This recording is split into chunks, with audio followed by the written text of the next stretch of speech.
Yes. Good Sit morning, down. sir. Good morning, sir.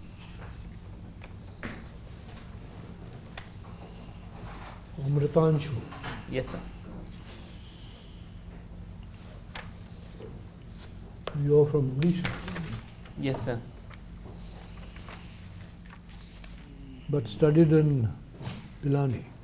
Yes, sir. In Hyderabad, sir.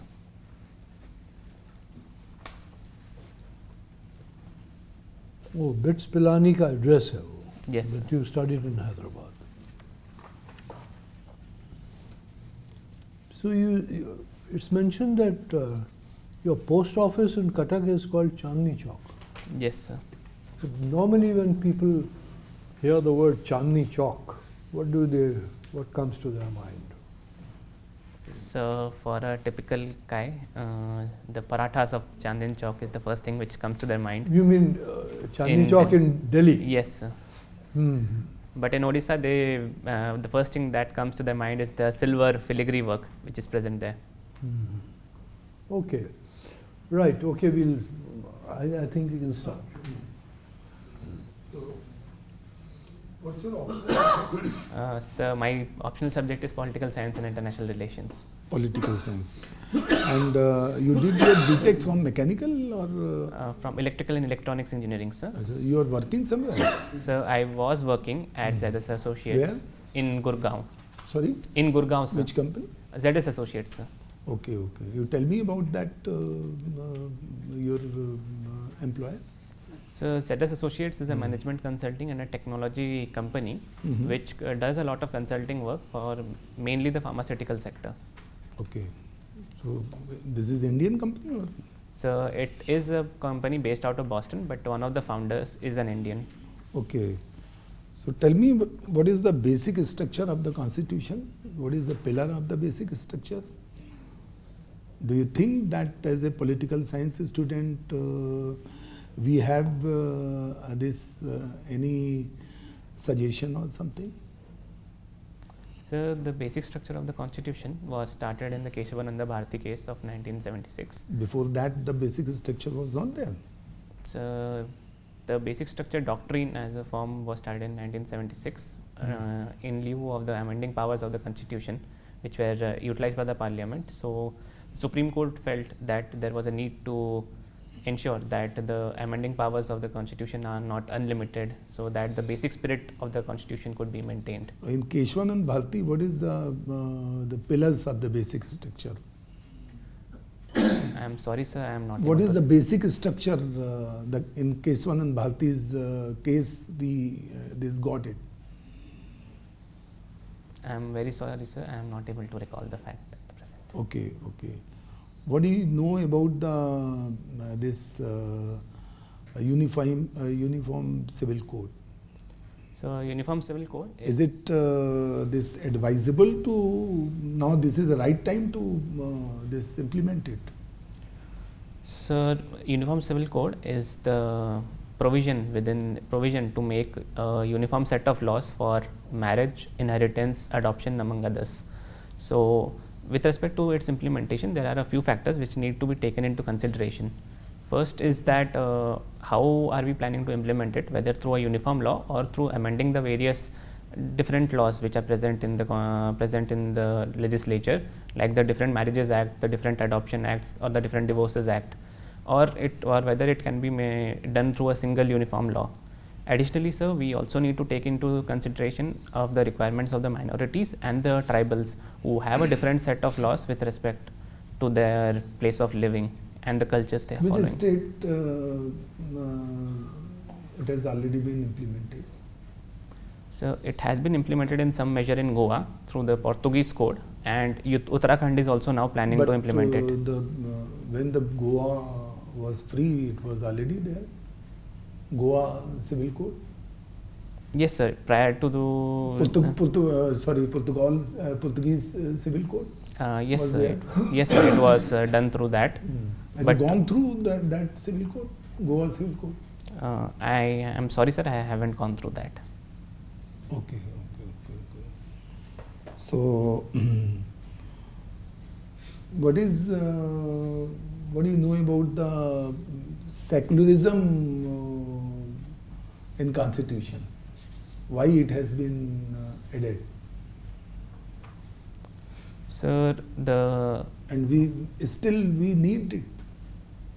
So I believe that India has been a secular society, and it was also said by Dr. Ambedkar in the Constituent Assembly that India without But the word was not there. No? yes, sir. So Dr. Ambedkar mentioned that through Article 29, 30 and the freedom of religion, Article 25, we are already a secular country, and India's society has always been accommodative. So the word which was added in the 42nd Amendment, it just cemented the secular credentials of the Indian Constitution.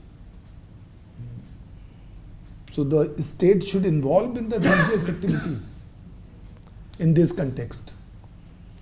Sir, in the Indian form of secularism is based on the principal distance model. So in some cases, the state is distant from the religious affairs, especially with respect to the essential religious practices.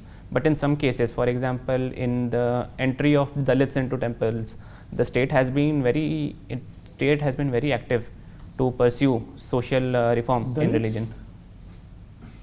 Yes. So it means the untouchable castes were not allowed into the temples for quite some time, Oh, yeah.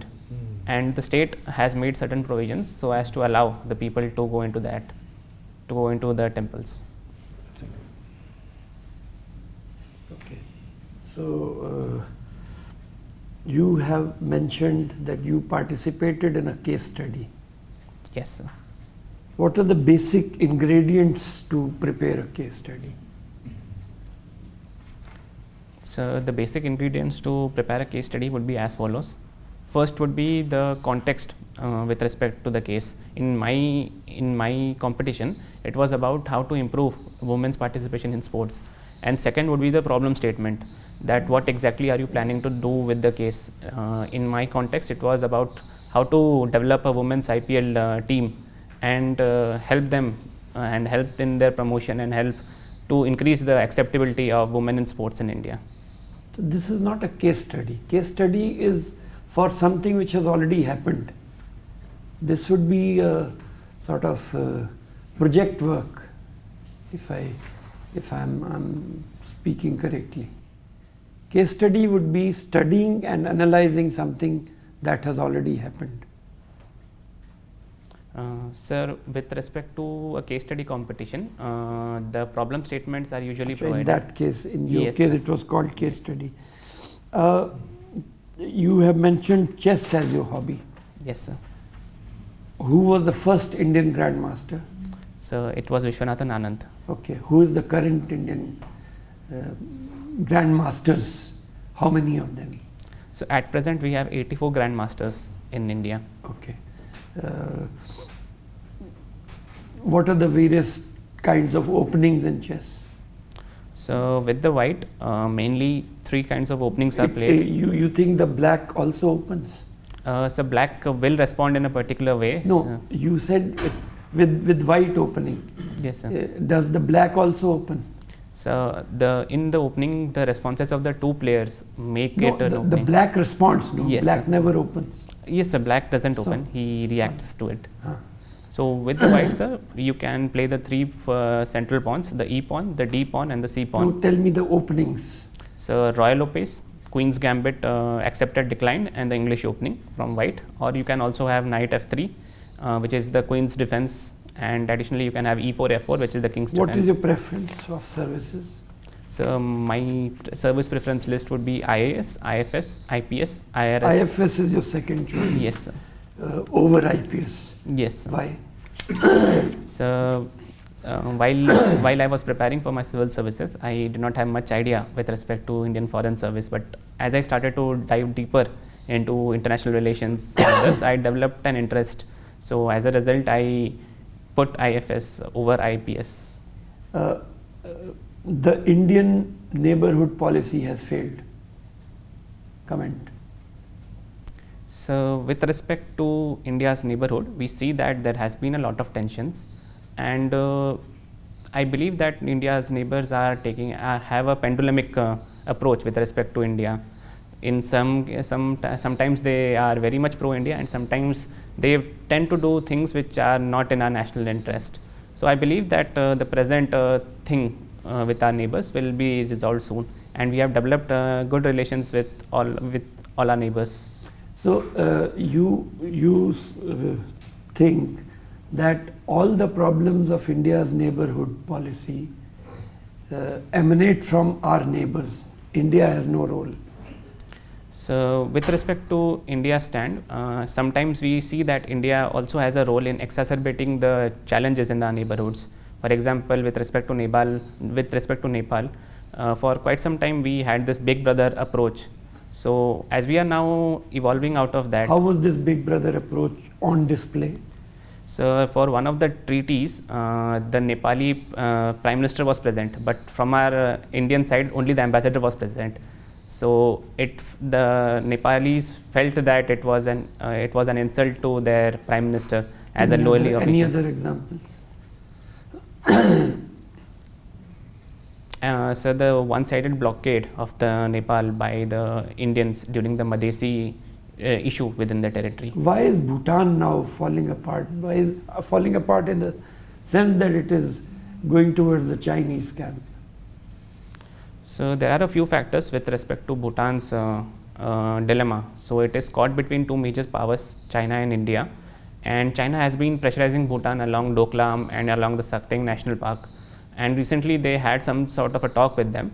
But then Bhutan's king also came to India to brief India about the status of their talks.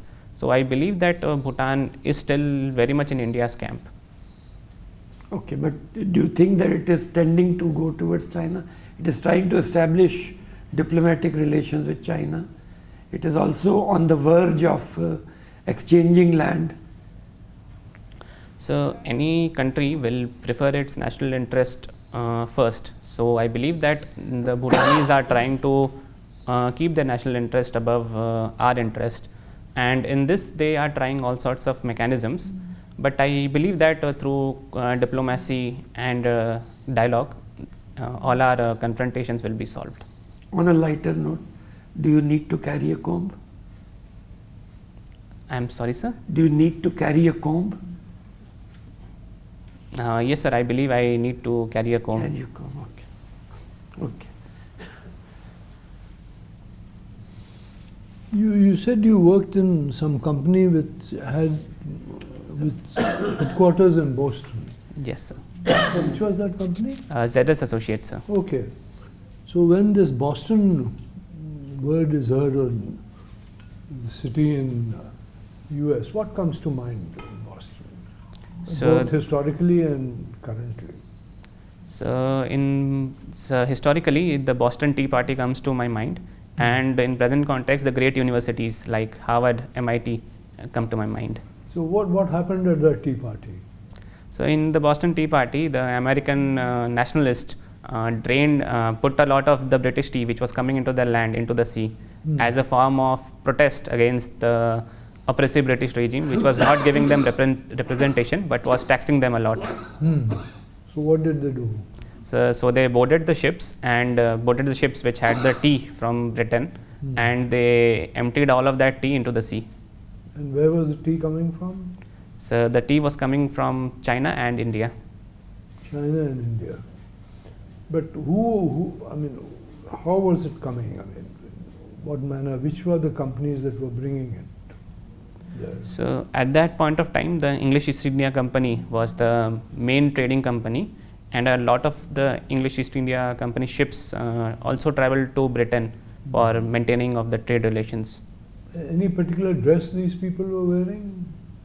These were throwing the tea in the sea? How were they dressed?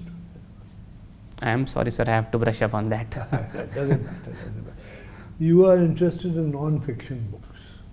Yes, sir. What are the books that you have been reading, non-fiction books? So recently I completed 2 books. One is India and Asian Geopolitics by Shiv Shankar Menon, and second would be The Untold Story of India's Partition by Narendra Sarela. So what is the untold story? So the untold story is that at the first glance, the India's partition seems to be seems to be due to the irrefutable differences between two sides, that is Indian National Congress and the Muslim League. But once we take a deeper look, as Mr. Narendra Sarela, who was the last ADC to Lord Mountbatten, has conducted, he found out that the British played a very insidious role in instigating the Pakistani side to break away from India. And they repeatedly sabotaged any kind of back channel talks which could be done to prevent partition. So that is what he said. And what was happening in other parts of the world which may have affected this? Do you have any idea? So there are a few factors which affected India's overall partition. First would be the World War II, which weakened the colonial empires very much, and as a result they could not maintain their hold in the Indian subcontinent, so as to speak. Second would be the role of Americans and the Soviets, who wanted a non-colonial, adopted a non-colonial approach. President Franklin D. Roosevelt even appointed Colonel Lewis Johnson as the USA's emissary to India, and the British tried to sabotage that as well and got him transferred to USA back again. And third would be that the British also felt that they also need to take part in the Great Game, which was occurring in the Cold War. And lastly, the partition of India was also some form of a conciliation for the global Muslim world, as Israel was also being created at the same time. You use this term Great Game. What comes to your mind, I mean, to people's mind when the term the Great Game is used? So, Great Game in simple layman's ideas would be that large countries vying for preserving their national interest. No, that's okay. But the Great Game, it has a historical context which you heard about? So the first time the context of Great Game was in Karl Marx's work, The Eastern Question. So it initially was based in the Balkan regions, on who would control that region after the decline of the various empires there. Later on it also went into Cold War, and at present the Great Game is being played in the Indo-Pacific. Okay, now we come to the administrative part of it, and you have done your training and done initially some work in the districts, and you are appointed later on either to a department or a secretariat. Your administrative service is your first choice, isn't it? Yes, sir. So where would you like to work? I mean, given a choice, generally no choice is given, you're just asked to do the work. But given a choice, where would you like to be? So, as an Indian Administrative Service Officer, I am prepared to work anywhere. Yeah, that the you're state prepared. will But send. you see, after some time, you'll be in some department or the other. Yes, After you've done your districts. sir. Yes, sir. So where, in the secretariat, let us say, where would you like to be posted? Which department? So, my preference would be the Defense Department, and later on Ministry of Science and Technology and Ministry of Electronics. Now you see, the point is that, yeah, they are both important. But generally, after the districts, you are still in the state. Yes, sir. You are not sent to because the defense is a central subject. And Yes, there sir. are no positions in defense. But at the state level, where would you like to be? Well, none of these would be available to you. So, with respect to state, I would select the Education Department as the first preference, and then I would prefer the Agricultural Departments. So there are a number of current programs in education, specific programs which are being implemented. Can you name them? So, the overarching program within the Educational Department would be the National Education Policy of 2020. In addition to that, Samagra Shiksha Abhiyan is being conducted for secondary, to cover all the schooling education of the people. Additionally, we also have Beti Bachao, Beti Padhao schemes. Additionally, we also have the Diksha scheme and the Nishta scheme for teacher training. And we also have some amount of skill development, voluntary training, among others. You see, there was a time when education really meant that you have primary, secondary education, and then now there are so many programs and names and others Do you think we really need it, or we have to just concentrate on education as a profession or as a subject, and that too many programs really divert attention from the main aspects of education? Do you have any views on this? So with respect to education, we see that the educational sector has evolved over the years. Earlier we used to only have religious education, we only used to have a voluntary education with respect to it, but now with the development in sciences, the development of the humanities, need a certain amount of specialization. So at some point of time, there needs to be concerted effort across the various departments, so that the overall development of the people is improved, as well as we can contribute to the national economy through the knowledge economy. No, what you're saying is, I mean, after all, if one looks back, there were primary schools even in British times, and we always had primary and secondary schools, and engineering colleges were there earlier. What really has, what has changed? So I believe that the approach to education has also, there are a few changes with respect to it. First is the approach to education. Earlier the education which we used to receive was only to get, was not that important for jobs and for practical purposes. But today we are feeling that we need to have our education in sync with the employment and the developmental goals.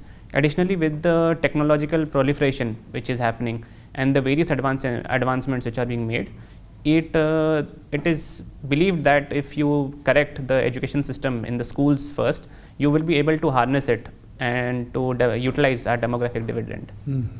Okay, thank you very much. Mr. Nayak, Yes. what is hobby for you? What do you mean by hobby? So for me, hobby is something which I would do it in pastime as a form of interest. You have mentioned watching movies as your hobby. All of us watch movies, but we don't see that as a hobby. When movie watching becomes hobby? We also use spare time to watch movies, but when does movie watching becomes a hobby? So movie watching becomes a hobby when you are investing a good amount of your time in it, and you are able to observe the technical nuances within the filmmaking, and you have some form of interest into how films are produced, how are they marketed, and how overall film works out. So movie watching doesn't end at the time movie ends. There is some outcomes that follow because it's your hobby. So now, what are the major transformative changes in Indian film industry? Sir, with coming from the early 20th centuries to the present days, a few transformative changes have been observed. First would be the introduction of the vocals into movie making. Earlier the movies used to be silent, but with Alamara, which was the first movie which had dialogues in it, the domain changed. Second would be the technical aspects of movie making. Earlier we used to make it in black and white, later it became color. What about themes? So with respect to the themes, earlier there are clear demarcations with respect to it. First, initially when the movie... What is the last movie you watched? So the last movie I watched was Oppenheimer in the English and Sam Bahadur in Hindi. Okay, so do these two movies showcase something as transformative as far as theme is concerned? So with respect to the theme, both these movies have the common theme that common people, if they are put into extraordinary situations, can come up with extraordinary results.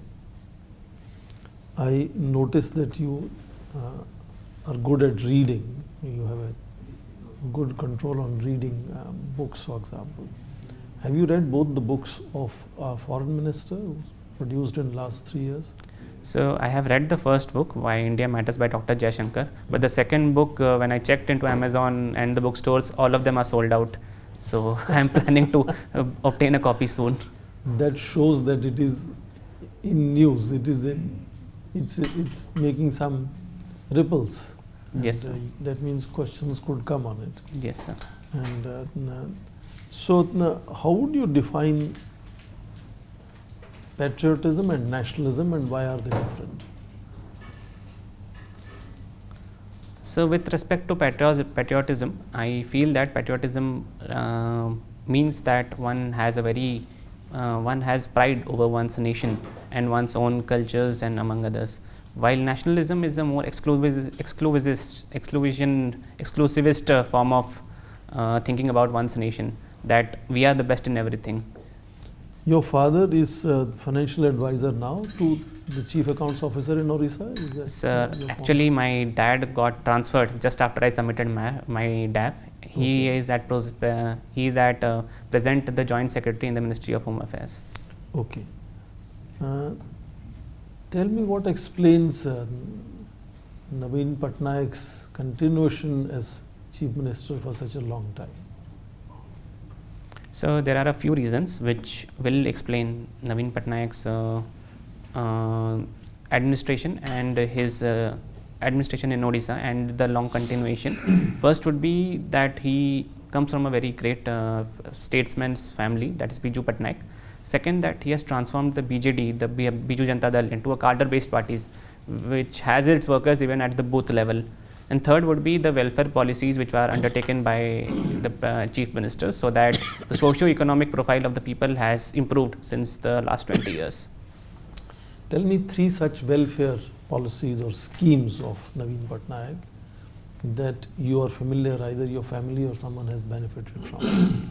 So with respect to the welfare schemes, Kalia scheme for direct benefit transfers to the landless laborers is one of the schemes. Second would be Amlan to counter the anemia which is occurring in Odisha. And third would be the zero fatality regime in cyclone, so that no casualties are taking place in the Kalahandi is often described as the most poorest of poor region, not just in Orissa but also country. There are sometimes even problems of even food in that region. That means that region has enormous reasons to have grievances.